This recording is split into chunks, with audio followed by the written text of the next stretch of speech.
Women want men to fail.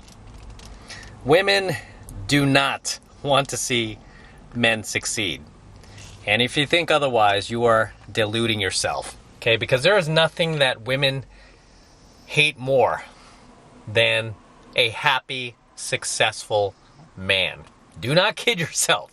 Okay, these women cannot stand seeing men who are happy, men who are successful, men who are thriving.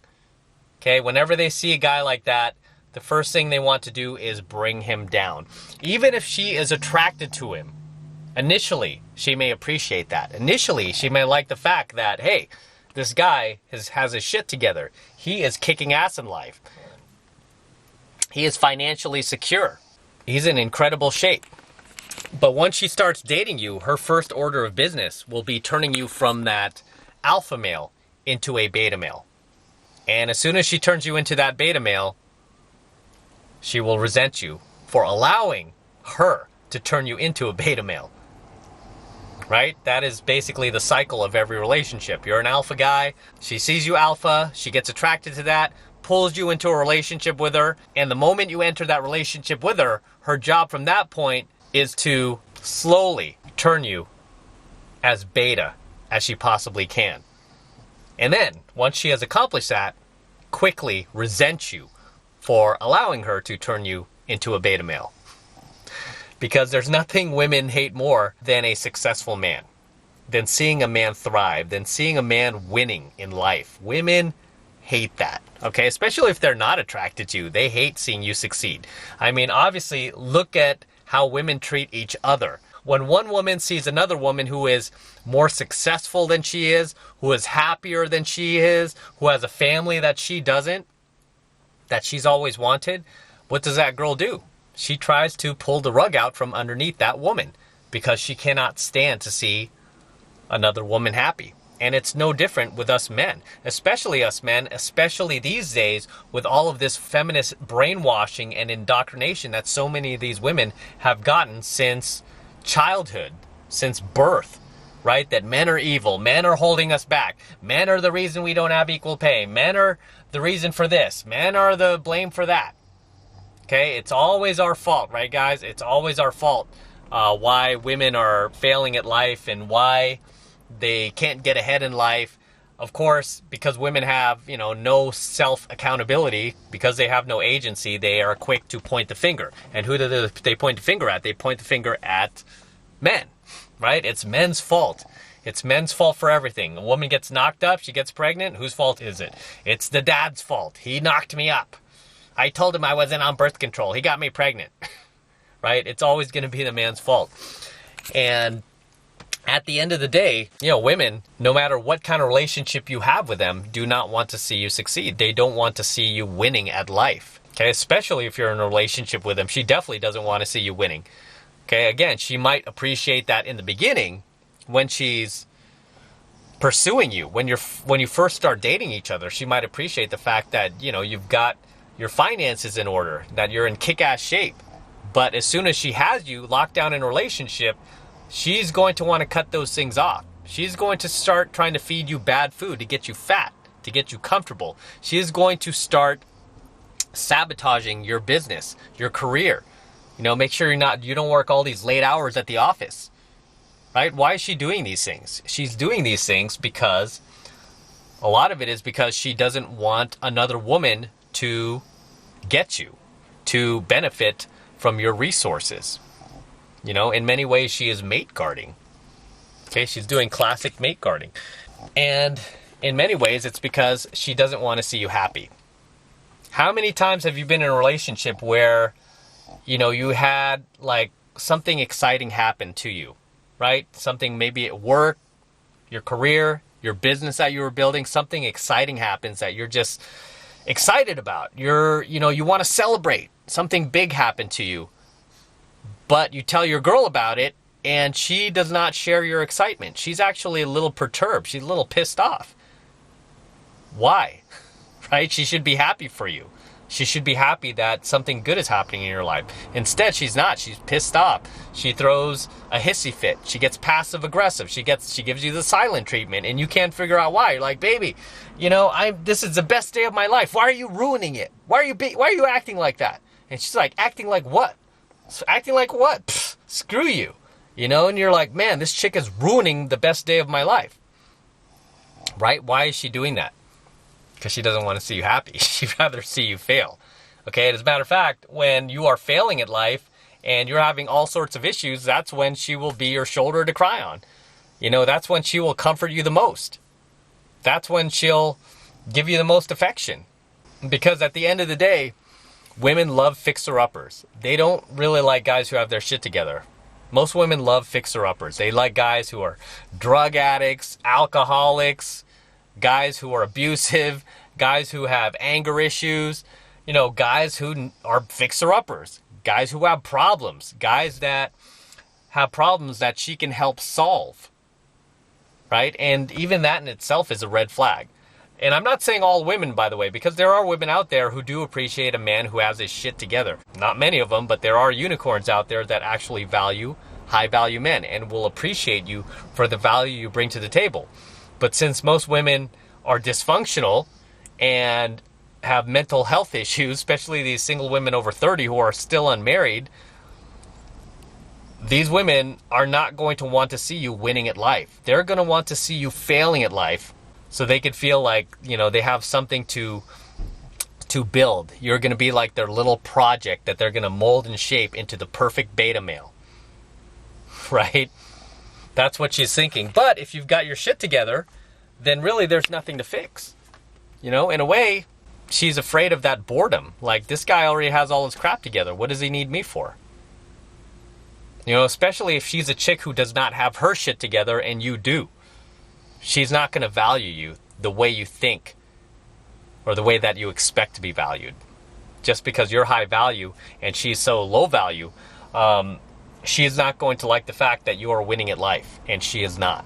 So she's going to try to pull you down. She's going to try to sabotage you. She's going to try to throw salt on your game.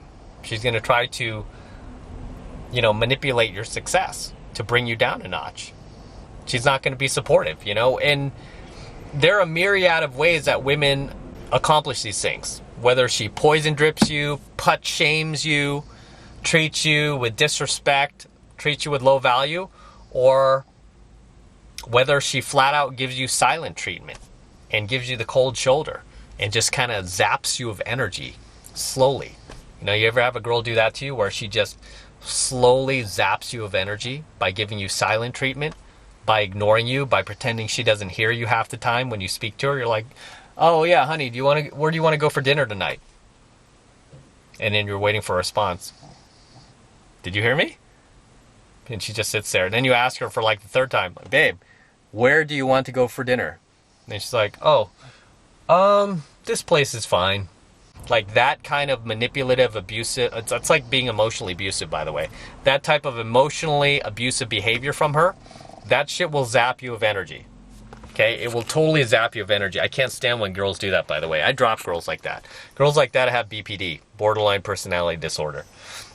But understand, at the end of the day, women want men to fail, especially these feminazis, okay? Especially these chicks who watch The View, who have like deep level feminist indoctrination.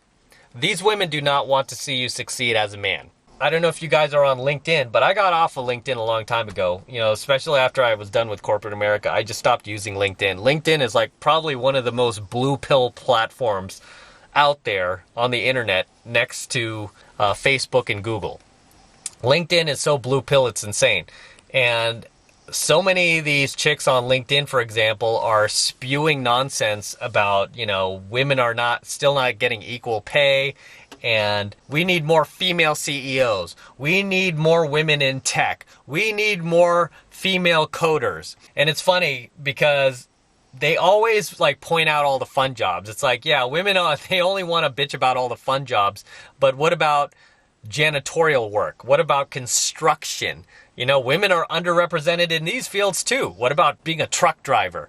How come you guys aren't complaining about those jobs? Oh, no, it's only the fun jobs. It's only the high-paying jobs that you're concerned about. Most men tend to work 1,000 times harder for women. Most men tend to stay late at the office. Most men tend to work even on weekends if they need to. Most men take less vacation time.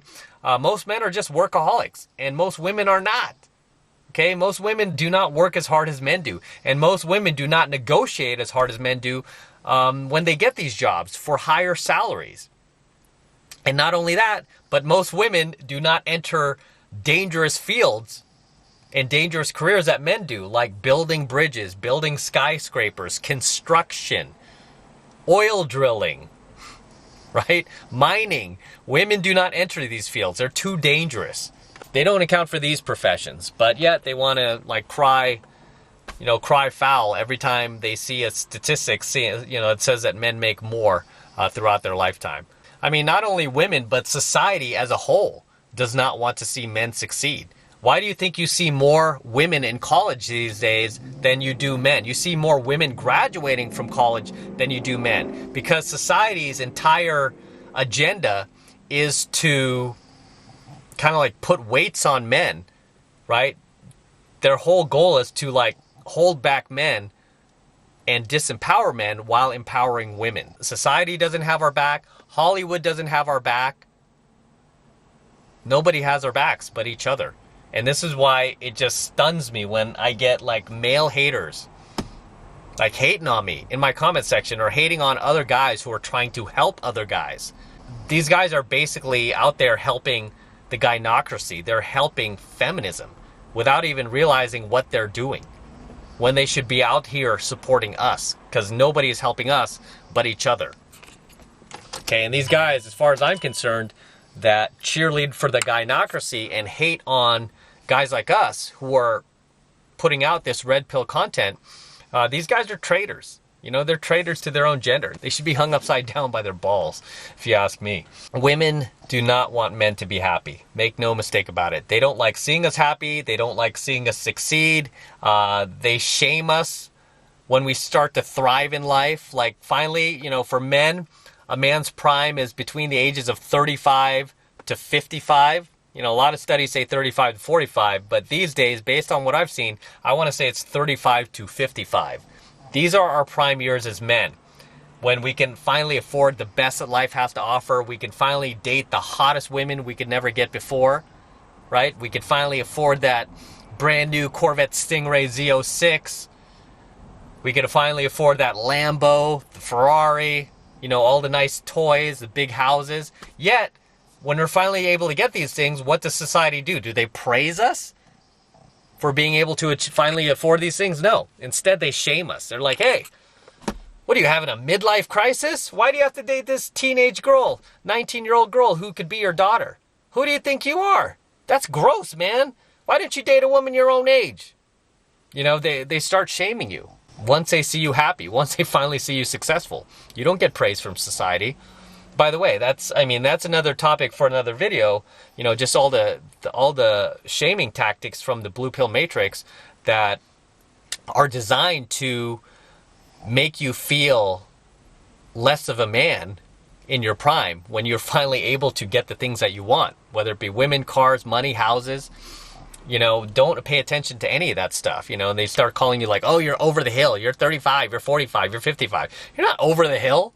You can just finally afford the best that life has to offer, and there is nothing wrong with that. You want to get that brand new Corvette Z06? Go get it. Why not? What's stopping you? Who gives a shit what society has to say? You want to date that 19-year-old girl who wants to date you? Go date her. So what? Right? Some girl tried to shame me in my comment section on my Instagram because I posted a photo of a girl that is part of my dating rotation. This girl's 19. Right? This 19-year-old girl, I took her out on a date. We've been dating, but we were on a date in Hollywood, and some guy yelled out from the street, hey, marry me, and I posted on my Instagram. And this chick said something like, oh, 19, kind of robbing the cradle, aren't you? And, it was a little bit of shaming language. I don't know whether she meant it or not, but it's a little bit of shaming language. And I simply responded with, hey, last I checked, 18 is the legal age, right? 18 is legal.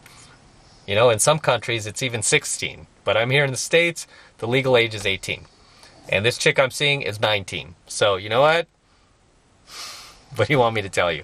You know, in person, it's funny. Nobody shames us. I've been out with this girl so many times and people compliment us. They're like, wow, you guys are a really good looking couple. Wow, you guys look really great together. You know, and this chick's half my age. Nobody has ever said to us like, wow, how much of an age difference is there here? Or nobody's been like, who is this guy, your dad? Nobody's ever said that. All we've gotten is compliments. Like, wow, you guys are a really pretty couple. You guys really look good together. Or, wow, you guys really seem into each other. You know, it's only people on social media that hate my content that like come on and try to shame for that. But you'll see that happen to you too. You know, because society and women, they hate to see men happy. They don't like seeing us winning at life, guys. Make no mistake about it. Especially when you are older and more established, when you can finally go out there and get the best that life has to offer. You know, that's when society wants to shame you the most. That's when they want to call you an old man and over the hill and past your prime. It's like, are you kidding? Every study out there has proven that a man's prime is between the ages of 35 to 45. And like I said, from my own personal experience, from guys I've seen crushing it out there, it's more 45 to 55. Okay? 45 to 55 is a man's prime. And if you're still in that age group, hey, you're in your prime. Don't let anybody shame you otherwise. If you have the money to go out and buy that brand new Stingray, go get it. If you have the ability to get that 19, 20, or 21-year-old girlfriend, go get her. Enjoy yourself. And don't let anybody shame you otherwise. Family members, society, other females, especially other women that are your own age. Those will be the women who will want to shame you the most. Women who are your own age, or women who are over 30 past their own prime. Because for a woman, their wall is at 30. I've done a coaching video on this. A woman's wall is at 30 years old. For men, when is our wall? We don't have a wall. Okay? Done a coaching video on this as well. Men do not have a wall unless you put up a wall for yourself. You do drugs, you do alcohol, you become an addict. You start shooting heroin or start snorting cocaine. Yeah, you could put a wall up for yourself and destroy yourself. But as long as you don't do those things and you stay healthy and you keep going after your goals in life, there's no wall for you. And you stay in shape, you stay fit, you have no wall. Whereas women have a wall. Their wall's at 30. Okay, and many guys would argue their wall's at 25. I'm just trying to be generous by saying a woman's wall is at 30. Do not put your faith in women or society because they do not want to see us happy, guys. They don't. They want to see us as miserable as women are in their 30s, 40s, and 50s, especially single women. And those are generally the women who spew all those, angry comments down below. Because women who are married, I've noticed this, women who are married, who are happily married, they don't spew like angry comments down below. They're generally pretty respectful. They're generally pretty reasonable. Even if they have disagreements, they're not vulgar in the way they voice them. They don't drop like massive F-bombs and start cursing like a sailor. They don't throw these temper tantrums and emotional tirades. They don't do any of that. It's only the single, unhappy, unmarried, harpies, spinsters below in the comment section, right? It's all those women over 30 who can never lock down that high-value guy, who could never hang on to a man. Those are the women that are hating down below. But the women who are happily married, they don't do that. They don't do that. They're pretty respectful, and I really appreciate women like that. And I could see why you girls are married. I could see why you're happily married. I could see why, a lot of these girls will explain their relationship and tell me about their husbands and how they have like this mutual respect for one another and how they have children together and how they're raising a beautiful family together. And I'm happy for you guys. And I can tell just by the way you comment, just by the tone of your comment, just by your lack of vulgarity, your lack of anger, your lack of passive aggressiveness that you are happy. Very polar opposite from the women who comment that want to hate and spew all these personal attacks and name calling. You can tell these women are just very, very miserable. There's a reason why they're single and unmarried and could never hang on to a man. But at the end of the day, like I said, you can't trust society or women to have your back. Because as guys, they do not want to see us happy, especially when we're in our prime years from 35 to 55. That is when I want you guys to watch out the most, because that is when you are going to get shamed the most. When you can finally get and attract all the things that you've ever wanted in life, whether it be money, houses, cars, material possessions, young, beautiful women, that's when you're going to get shamed the most. So look out, okay? Don't let them do it to you. Don't let anybody bring you down. Be proud of who you are. Be proud that you're in your prime. Be proud that you could afford the brand new Stingray. Be proud that you could date the hot 19-year-old, college girl. Being in your 30s, 40s, or 50s, be proud of that stuff and flaunt it. Live your life. Don't worry about what anybody else has to say. Women don't want to see you happy. They don't even want to see each other happy. So why do you think they would want to see you as a man happy? Okay, especially women that are your own age. Again, women who are your own age are definitely not going to want to see you more happy than they are. And every study out there has proven that women, the older that women get, the less happier they are. And the older that men get, the more happier they are. This is actual, factual research and study that's been proven. Okay, and you can Google this stuff for yourself. As I keep telling you guys, all these topics that I upload to my channel, they are well researched. They are based on facts, statistics, studies. I do not pull theories out of my ass like so many of you do who want to hate on me. So many of you people want to pull these your own biased opinions based on your own personal experiences, where I'm not doing that. I'm pulling statistics and factual research that has been done, and I'm just reinforcing them with my own experiences as a pickup artist being out in field. Okay? So I'm going to wrap up tonight's coaching video here. Until next time, this is M. Don't forget to smash that like button below. Also, hit that notification bell up top so that you are notified whenever I release a brand new coaching video. More importantly, guys, make sure you subscribe to my channel. It's very, very important that you guys actually subscribe to my channel. It tells YouTube that you are digging my content, you're loving it, and you want me to produce more of it. So definitely make sure you subscribe.